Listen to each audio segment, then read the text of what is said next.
Hello everyone, good evening. आज हम T cell development के बारे में पढ़ेंगे कि टी सेल का डेवलपमेंट कैसे होता है। उनके फॉर्म होने के बाद बोन मैरो में फॉर्मेशन होती है और उसके बाद उनका फर्दर मैचुरेशन या डेवलपमेंट थाइमस में होता है। ये हम बात पहले पढ़ चुके हैं, लेकिन उनकी जो भी डेवलपमेंट या मैचुरेशन में जो स्टेप्स इन्वॉल्व होते हैं उनको भी आज हम डिस्कस करेंगे। तो आज का हमारा टॉपिक है टी सेल डेवलपमेंट। देखिए, जो बोन मैरो में जब टी सेल बन रही होती हैं तो टी सेल को बनाने का काम हीमेटोपोइटिक स्टेम सेल्स करती हैं। हीमेटोपोइटिक स्टेम सेल टी सेल भी बनाएगी, बी सेल में भी वो अपना डिफ्रेंशिएट होगी।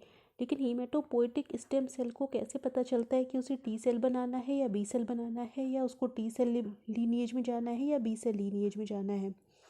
तो हीमेटोपोइटिक स्टेम सेल के अंदर अगर नॉच ट्रांसक्रिप्शन फैक्टर ज़्यादा अमाउंट में प्रेजेंट होते हैं तो वो टी सेल डेवलपमेंट में हेल्प करते हैं। मतलब तब एचएससी क्या बनाएगी? टी सेल बनाएगी। और अगर उसमें नॉच ट्रांसक्रिप्शन फैक्टर नहीं प्रेजेंट होते हैं या उनका बहुत डाउन रेगुलेशन होता है, उस कंडीशन में बी लिम्फोसाइट की सेल्स या बी लीनिएज की सेल बनती हैं। तो एचएससी में नॉच ट्रांसक्रिप्शन फैक्टर ज़्यादा हुए तो टी सेल डेवलपमेंट की तरफ शिफ्ट हो जाएगा। जो भी इनका जो टी सेल का डेवलपमेंट है उसी की तरफ ये फ्लक्स शिफ्ट हो जाएगा। और अगर नॉच ट्रांसक्रिप्शन फैक्टर एचएससी में नहीं है तो वो बी सेल बनाएंगी।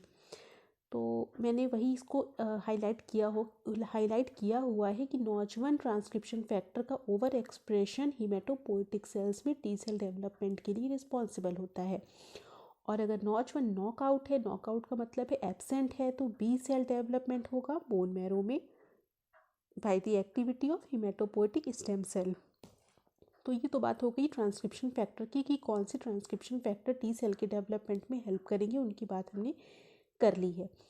अब जो टी सेल बनती हैं बोन मैरो में, बनती तो दोनों बोन मैरो में ही है। जब टी सेल बोन मैरो में बनती है तो उसके पास ना तो CD4 टाइप के रिसेप्टर होते हैं ना तो CD8 टाइप के रिसेप्टर होते हैं। ये दोनों ही टाइप के रिसेप्टर उसमें नहीं प्रेजेंट होते हैं जब वो फॉर्मेशन होता है टी सेल का। एचएससी से जब भी जस्ट टी सेल बनी तो उसमें ये दोनों ही मार्कर एब्सेंट होते हैं। इस कंडीशन में हम उनको डबल निगेटिव सेल्स कहते हैं, क्योंकि CD4 भी नहीं है, CD8 भी नहीं है, तो डबल निगेटिव सेल्स के नाम से उनको जाना जाता है। ठीक है, तो डबल निगेटिव सेल्स हो गई। डबल निगेटिव की कई सारी स्टेजेस होती हैं, जैसे DN1 stage, DN2, DN3, DN4, जो उनमें प्रेजेंट होने वाले अलग अलग मार्कर्स की डेवलपमेंट और सप्रेशन पे डिपेंड करता है। अब इन मार्कर्स के प्रेजेंट और एब्सेंट होने के बेसिस पे अगर CD44 मार्कर प्रेजेंट है, CD25 मार्कर एब्सेंट है, तो वो DN1 स्टेज की होगी। DN2 में दोनों ही प्रेजेंट होते हैं। DN3 में 44 प्रेजेंट नहीं होता, उसका डाउन रेगुलेशन हो जाता है, CD25 का हाई एक्सप्रेशन रहता है। और DN4 में फिर दोनों ही डाउन रेगुलेट हो जाते हैं, दोनों का ही एक्सप्रेशन ख़त्म हो जाता है। तो इनका एक्सप्रेशन जुड़ा होता है बीटा चेन की रीअरेंजमेंट और अल्फा चेन की रीअरेंजमेंट से। तो क्या होता है, पहले डबल निगेटिव सेल्स थी। डबल निगेटिव सेल्स में पहले DN1 स्टेज आई, फिर DN2, फिर DN3, DN4। तो इस डिफरेंट डेवलपमेंट स्टेजेस में TCR जो टी सेल रिसेप्टर होते हैं उनका डेवलपमेंट होता है। तो TCR का डेवलपमेंट पढ़ने से पहले कि इसमें कैसे कैसे होता है टी सेल रिसेप्टर का डेवलपमेंट, हम ये पहले जान लेते हैं कि TCR कितने टाइप के होते हैं। मीन्स टी सेल को दो अलग अलग पार्ट में डिवाइड किया गया है उनके TCR के प्रेजेंस के बेसिस पे। तो वो दो कैटेगरी टी सेल की कौन कौन सी हैं? एक तो TCR अल्फा बीटा धारण करने वाली सेल्स और दूसरा TCR गामा डेल्टा वाली सेल्स। ठीक है, तो TCR अल्फा बीटा और TCR गामा डेल्टा दो अलग अलग टाइप की सेल्स होती हैं, दो अलग अलग टाइप की सेल्स मैच्योर होती हैं। कहाँ पे? थाइमस के अंदर।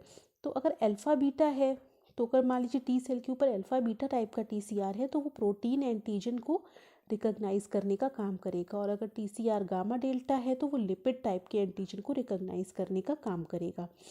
लेकिन जो TCR अल्फ़ा बीटा है ये बहुत कॉमन टाइप के होते हैं। इनका रेशियो 3:1 के रेशियो के फॉर्म में होता है। TCR अल्फ़ा बीटा ज़्यादा पाए जाते हैं, मतलब अगर 100% हम टोटल माने तो 75% TCR अल्फ़ा बीटा वाली सेल्स पाई जाती हैं बॉडी में, और ये केवल 25% पाई जाती हैं।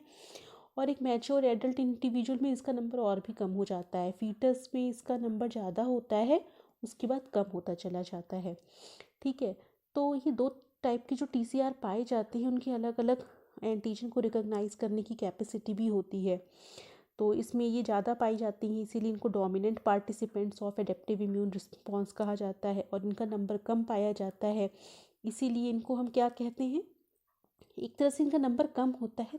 0.5% thymocytes are gamma delta in adults, मतलब टोटल थाइमोसाइड्स का 0.5% पार्ट ही होते हैं। और इनका मेन फंक्शन क्या होता है, लिपिड एंटीजन को रिकॉग्नाइज करना और जो म्यूकोसल सर्फेसेस होती हैं उनको इन्फेक्शन से बचाना।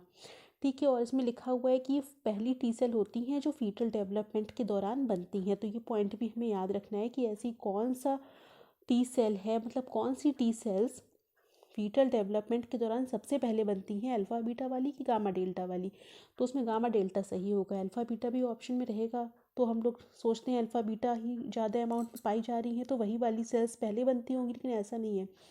TCR gamma delta fetal development में ये वाले रिसेप्टर को धारण करने वाली टी सेल सबसे पहले बनती हैं। और ये TCR alpha beta dominant participant हैं एडेप्टिव इम्यून रिस्पॉन्स की। और इस तरह की जो सेल्स होती हैं जिसके पास ये होता है वो साइटोकाइन सिक्रीट करती हैं एंटीजन से इनकाउंटर होने के बाद। तो आज के लिए हम इतने पे ही ख़त्म करना चाहते हैं, क्योंकि अब इसका डेवलपमेंट समझना बहुत मुश्किल है। तो आज हम बस ये जानते हैं कि टी सेल के डेवलपमेंट के लिए कौन सा ट्रांसक्रिप्शन फैक्टर रिस्पॉन्सिबल होता है। और जब टी सेल नई नई बन के निकलती हैं बोन मैरो से तो उनके पास कोई भी CD4 या CD8 रिसेप्टर नहीं होती, इसलिए उनको डबल निगेटिव कहते हैं। डबल निगेटिव के 4 डिफरेंट स्टेजेस होते हैं जो उनमें पाए जाने वाले अलग अलग CD मार्कर्स की प्रेजेंस और एब्सेंस पे डिपेंड करते हैं। ये प्रेजेंस और एब्सेंस इनका क्यों इस तरह से होता है, क्योंकि ये जो इनका प्रेजेंस और एब्सेंस है कहीं ना कहीं इनमें TCR अल्फ़ा बीटा या गामा डेल्टा रिसेप्टर्स के डेवलपमेंट के लिए रिस्पॉन्सिबल है। मतलब TN1 से DN4 तक की स्टेजेस में TCR अल्फ़ा बीटा या TCR गामा डेल्टा का ही रीअरेंजमेंट हो रहा होता है। तो TCR अल्फ़ा बीटा और गामा डेल्टा के बारे में हमने पढ़ लिया कि जो टी सेल्स होती हैं उनको दो पार्ट में डिवाइड किया जाता है। उनमें जो TCR प्रेजेंट है उसके बेसिस पे जिसका रेशियो हमारा 3:1 होता है। मीन्स ऐसी टी सेल जिनके पास ये वाला रिसेप्टर है वो ज़्यादा पाई जाती हैं, ऐसी टी सेल जिनके पास ये वाला रिसेप्टर होता है वो कम पाई जाती हैं। ये वाले रिसेप्टर प्रोटीन एंटीजन को रिकॉग्नाइज करने का काम करते हैं, ये वाले रिसेप्टर लिपिड एंटीजन को रिकॉग्नाइज करने का काम करते हैं।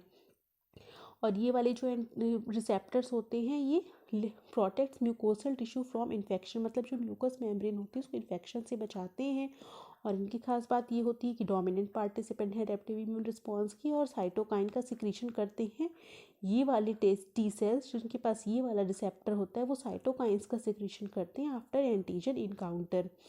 ठीक है, और इसके बारे में खास बात ये है कि ये सबसे पहली सेल है जो फीटल डेवलपमेंट के दौरान बनती है। और 0.5% थाइमोसाइड्स ही केवल TCR गामा डेल्टा बनाती हैं, बाकी अल्फ़ा बीटा में ही कन्वर्ट रहती हैं। तो DN सेल के बाद से DN ही सारे डिफरेंट स्टेजेस में कैसे कैसे TCR अल्फ़ा बीटा या गामा डेल्टा का अरेंजमेंट होता है ये हम कल की क्लास में पढ़ेंगे। उसके बाद इसमें थाइमिक सिलेक्शन और सिंगल पॉजिटिव सेल्स तक कल ख़त्म करेंगे इसको।